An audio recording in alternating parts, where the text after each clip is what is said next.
ನಮಸ್ತೆ ಎಲ್ಲರಿಗೂ ನಮ್ಮ ಚಾನಲ್ಗೆ ಸ್ವಾಗತ. ನಿಮಗೆಲ್ಲರಿಗೂ ಇವತ್ತು ನಾನು ಕೇವಲ 5 ನಿಮಿಷದಲ್ಲೇ ಡೆಸಿಕೇಟೆಡ್ ಸ್ವೀಟ್ ಮಾಡೋದು ನಾನು ತೋರಿಸ್ಕೊಡ್ತೀನಿ. ಡೆಸರ್ಟು ತುಂಬ ಈಸಿಯಾಗಿರುತ್ತೆ. ಇದು ಗ್ಯಾಸ್ ಇಲ್ಲದೆ ನಾವು ಏನು ಬೇಯಿಸ್ತಾ ಇಲ್ಲ, ಗ್ಯಾಸ್ ಮೇಲೆ ಇಟ್ಟು ಹಂಗೆ ಮಾಡ್ತಾ ಇರೋದನ್ನು ವಿತೌಟ್ ಫೈಯರು.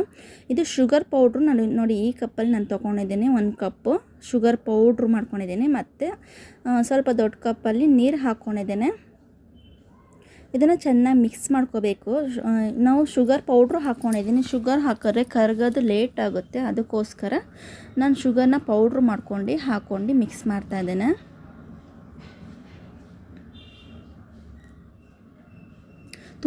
ತುಂಬ ಈಸಿಯಾಗಿರುತ್ತೆ. ಸ್ಕೂಲಲ್ಲಿ ಕಾಂಪಿಟೇಷನ್ ಇರುತ್ತೆ, ಮತ್ತು ವರ್ಕಿಂಗಲ್ಲಿ ವಿತೌಟ್ ಫೈಯರ್ ಫುಡ್ ಮಾಡಿ ಅಂತ ಹೇಳ್ಬಿಟ್ಟು ಕಾಂಪಿಟೇಷನ್ ಇರುತ್ತೆ. ಅದಕ್ಕೆಲ್ಲ ಇದು ಸೂಟೇಬಲ್.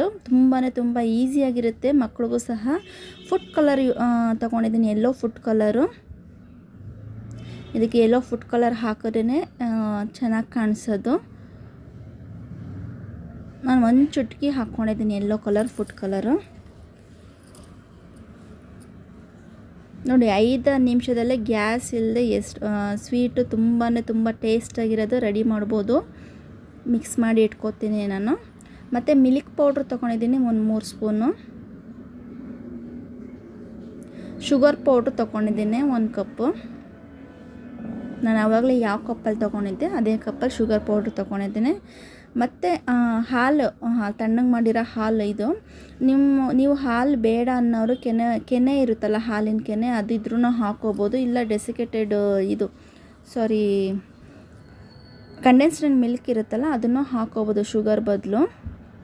ನಾನು ಮಿಲ್ಕ್ ಹಾಕಿ ನಾನು ಮಾಡ್ತಾಯಿದ್ದೇನೆ. ನೋಡಿ, ತುಂಬ ತೆಳು ಮಾಡ್ಕೊಳಕ್ಕೆ ಹೋಗಬೇಡಿ, ಗಟ್ಟಿನೇ ಇರಲಿ ಇದು ಸ್ವಲ್ಪ. ಯಾಕಂದರೆ ನಾವು ಬ್ರೆಡ್ಗೆ ಇದನ್ನು ಮಾಡಬೇಕು. ಇದನ್ನು ನೋಡಿ, ಇಷ್ಟು ಗಟ್ಟಿಗಿರಲಿ, ತುಂಬ ತೆಳು ಬೇಡ.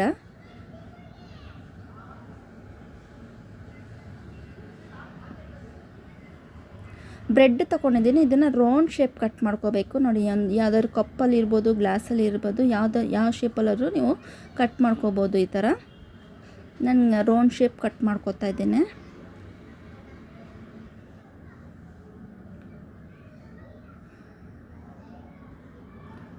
ನೋಡಿ, ಈ ಥರ ರೌಂಡ್ ಶೇಪು ಗ್ಲಾಸಲ್ಲಿ ಈ ಥರ ಕಪ್ಪಲ್ಲೆಲ್ಲ ಕಟ್ ಮಾಡಿದ್ರೆ ರೌಂಡ್ ಕರೆಕ್ಟಾಗಿ ಬರುತ್ತೆ ರೌಂಡ್ ಶೇಪಲ್ಲಿ. ನಾನು ಎಲ್ಲನೂ ಇದೇ ಥರ ನಾನು ಕಟ್ ಮಾಡ್ಕೊತೀನಿ ಬ್ರೆಡ್ಡನ್ನ. ನಾನು ಇದನ್ನು ಮಿಲ್ಕ್ ಬ್ರೆಡ್ ತೊಗೊಂಡಿರೋದು. ಮಿಲ್ಕ್ ಬ್ರೆಡ್ಡಲ್ಲಿ ನಾನು ಮಾಡ್ತಾಯಿದ್ದೀನಿ.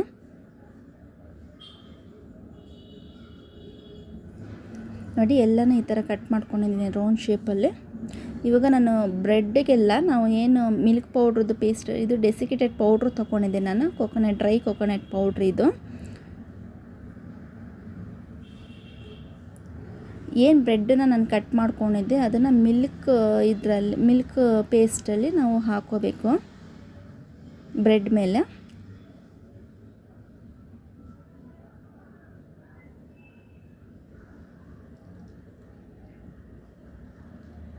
ಈ ಥರ ಗ್ಯಾಪ್ ಬಿಡದೆ ಫುಲ್ ಈ ಥರ ಹಾಕ್ಕೊಳ್ಳಿ ಮಿಲ್ಕ್ ಪೌಡ್ರ್ ಪೇಸ್ಟ್.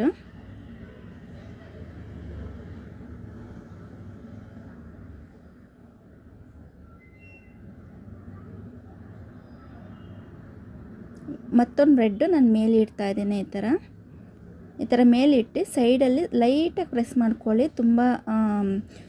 ತುಂಬ ಪ್ರೆಸ್ ಮಾಡ್ಕೊಳಕ್ಕೆ ಹೋಗ್ಬಿಡಿ, ಸೈಡಲ್ಲಿ ಲೈಟಾಗಿ ಪ್ರೆಸ್ ಮಾಡ್ಕೊಳ್ಳಿ.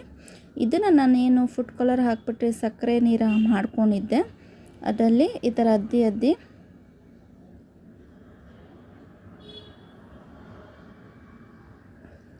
ನೋಡಿ, ಈ ಥರ ಅದ್ದಿ ಸಕ್ಕರೆ ನೀರು ಜಾಸ್ತಿ ಇತ್ತು ಅಂತ ಹೇಳಿದ್ರೆ ಈ ಥರ ಪ್ರೆಸ್ ಮಾಡ್ಕೊಳ್ಳಿ.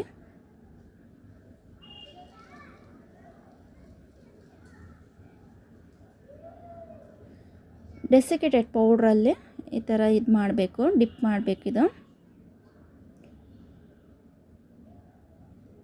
ನೀವು ಮಿಲ್ಕ್ ಪೇಸ್ಟಲ್ಲಿ ಡ್ರೈ ಫ್ರೂಟ್ಸ್, ಬಾದಾಮ್ ಆಗಲಿ, ಕಾಜು ಆಗಲಿ, ಏನೇ ಕಟ್ ಮಾಡ್ಕೊಂಡು ಚಿಕ್ಕ ಕಟ್ ಮಾಡ್ಕೊಂಡು ಹಾಕೋಬೋದು. ನಾನು ಹಂಗೆ ಪ್ಲೈನ್ ಮಾಡಿ ನಿಮಗೆ ತೋರಿಸ್ತಾ ಇದ್ದೇನೆ.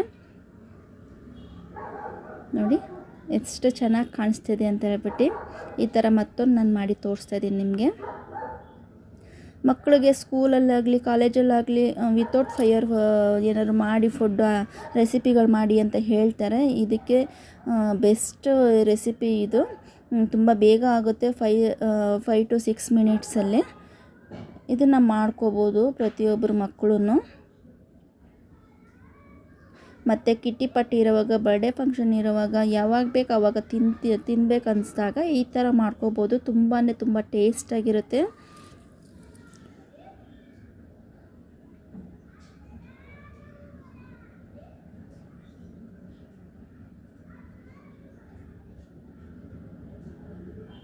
ನೋಡಿ ಎಷ್ಟು ಬೇಗ ರೆಡಿ ಆಯಿತು. 5 to 6 ಮಿನಿಟ್ಸಲ್ಲಿ ಡೆಸರ್ಟು ತುಂಬ ಟೇಸ್ಟಾಗಿತ್ತು. ತುಂಬ ಬೇಗನೂ ಆಯಿತು. ನೋಡಿ ಎಷ್ಟು ಚೆನ್ನಾಗಿ ಕಾಣಿಸ್ತಿದೆ ಅಂತ ಹೇಳ್ಬಿಟ್ಟು ನಾನು ಪ್ರತಿಯೊಂದು ಈ ಥರ ಮಾಡಿ ನಿಮಗೆ ತೋರಿಸ್ತೀನಿ.